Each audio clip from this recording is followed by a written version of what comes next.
Millions of people just living out their lives. Hello, welcome to Beyond the Paradigm. I'm your host, Paul Breckel. What I wanted to do on this short video is to talk about some research that have been undertaken regarding a former Prime Minister, Edward Heath. I've done a Freedom of Information request regarding this Prime Minister. And the reason I've done this is because in 1973, Ted Heath took Britain into what's now the European Union, but at the time was called the European Economic Community. Ted Heath was the Prime Minister between 1970 and 1974. And at the time, no one could understand why he'd given up so much of the UK's fishing rights and signed up to the EEC. I mean, he basically gave up pretty much all the fishing rights. 80–90% of the fishing rights were given up, and no one could understand it. Now, within the truther community, it is often said that Ted Heath was actually a paedophile. And in particular, he had an appetite for young boys, and he had links to the notorious paedophile Jimmy Savile.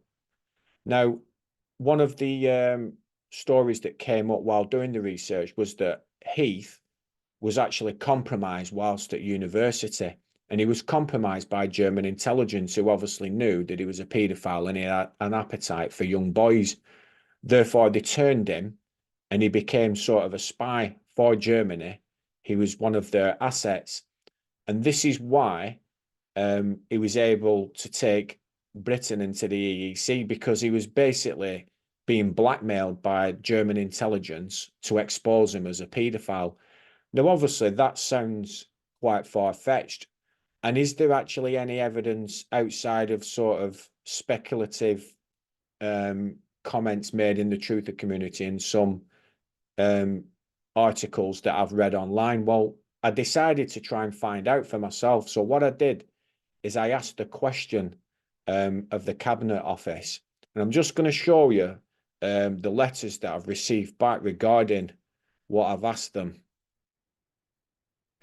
So the actual question that I asked, I've highlighted it there. I asked, I would like any information relating to the former Prime Minister, Edward Heath, and his interactions with German intelligence services. I want to know if Edward Heath was blackmailed in any way by the German intelligence to give up fishing rights when the UK joined the EEC in 1973. So the initial response that I got back was this. They said that they are writing to advise that we must extend the time limit for providing our response to you. We require further time to consider the public interest test under Section 27 of the Freedom of Information Act, which relates to information whose disclosure would or would be likely to prejudice relations between the United Kingdom and any other state. So we are considering whether the public interest in neither confirming nor denying whether we hold any information you requested outweighs the public interest in confirming whether we hold it. So they delayed me. Now, if they didn't hold any information and what I was asking was completely far-fetched, then obviously they would have just denied it. So this was the initial response. Basically, give us more time because we're considering our response. So this is the actual response that I got back after them delaying me, and it was dated the 19th of January 2024. So there again at the top is my initial question regarding whether Edward Heath had interactions with the intelligence services from Germany. So they wrote, I'm writing to advise you that in reliance on the exemptions at S23.5, 24.2 and 27.4 of the Freedom of Information Act, I can neither confirm nor deny that the Cabinet Office holds information relevant to your request. Well, as soon as I read that, I thought they're confirming it, because by not confirming or denying, then it must be true, because like I just said before, if he had no links to German intelligence whatsoever, they would simply tell us that there was no links and that's it. They held no information of this kind, but they seem, by delaying the initial request, they seem worried that by disclosing any information possibly would, upset relations maybe with Germany or whatever. I don't know. Now, they go on to say that the exemption at 27.4 is also a qualified exemption, and I have considered whether the balance of the public interest favours confirming or denying that we hold information or maintaining the exemption. There is a general public interest in confirming whether or not information is held. So they acknowledge that there is actual public interest in this question that I've asked. This promotes public understanding of the types of the information government holds and does not about relations with foreign states. And this person says, who the one who wrote me the letter from the Cabinet Office, it goes on to say, I have weighed this against a very strong public interest. So they're acknowledging there is a very strong public interest in knowing whether Ted Heath, a former Prime Minister of the United Kingdom, was basically a German spy. But they've said, in safeguarding diplomatic relations and confidentiality in relations between states, and they've considered all the circumstances of this case, and they determined that the balance of public interest favours maintaining this exemption from duty to confirm or deny.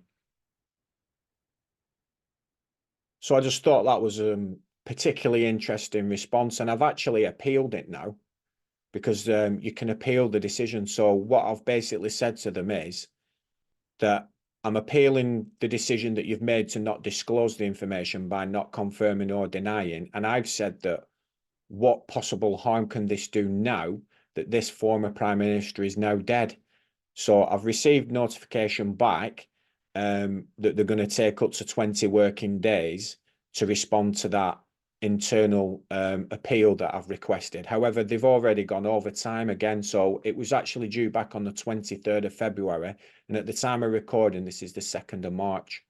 So it's looking like that the evidence is pointing towards that actually an actual Prime Minister of the United Kingdom was actually a German spy.